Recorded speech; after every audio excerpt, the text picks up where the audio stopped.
Hi అండి, good morning. అందరూ ఎలా ఉన్నారు? బాగున్నారు? నేను చాలా చాలా బాగున్నానండి. సో ఈరోజు అయితే మార్నింగ్ నేను పులిహోర చేస్తున్నాను మా సోనికి బాక్స్ కోసం. ఇది ఒక 3 days ముందు చేసినాను, ఫ్రిడ్జ్లో పెట్టినాను, అందుకే అట్లా కొంచెం గడ్డగట్టినట్టయింది.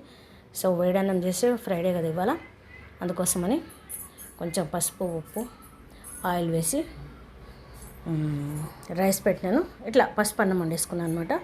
డైరెక్ట్లీ పులిహోర కలిపేస్తున్నాను అనమాట. సో తర్వాత చక్కగా అంతా అన్నం పట్టేట్టు కలిపేసుకున్నాను.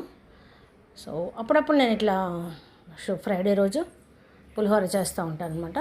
కొంచెం తను తింటుంది, మిగతాది బాక్స్లో పెట్టేస్తాను. అట్లా 3 బాక్సులలోకి సర్దేసిన. ఇంకా కర్రీ ఇవాళ ఏమీ లేదు. సో డైరెక్ట్లీ పులిహోర వేస్తాను. ఇది యాక్చువల్లీ నేను పులిహోర ఎందుకు చేశానంటే, కార్తీక మాసం కదా, ఉసిరి చెట్టు కింద భోజనాలు చేయొచ్చు అని చెప్పేసి పులిహోర పులుసు రెడీ చేసినాను. కాకపోతే వెళ్ళలేదన్నమాట.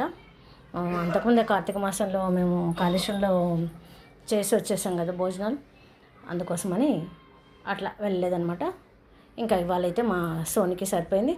ఆ మిగతాది మా డాలు వేసినాక తనకు కలిపేస్తాను. రైస్ మాత్రం పులుసు అట్లా ఒక 10-15 రోజులు ఉంటుంది. సో బాక్స్ పెట్టేశాను, రెడీ అయిపోయింది.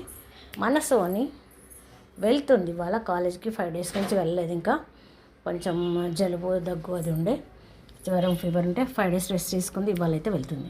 So thank you, bye. మీ జ్యోతి కంజుల సగరా.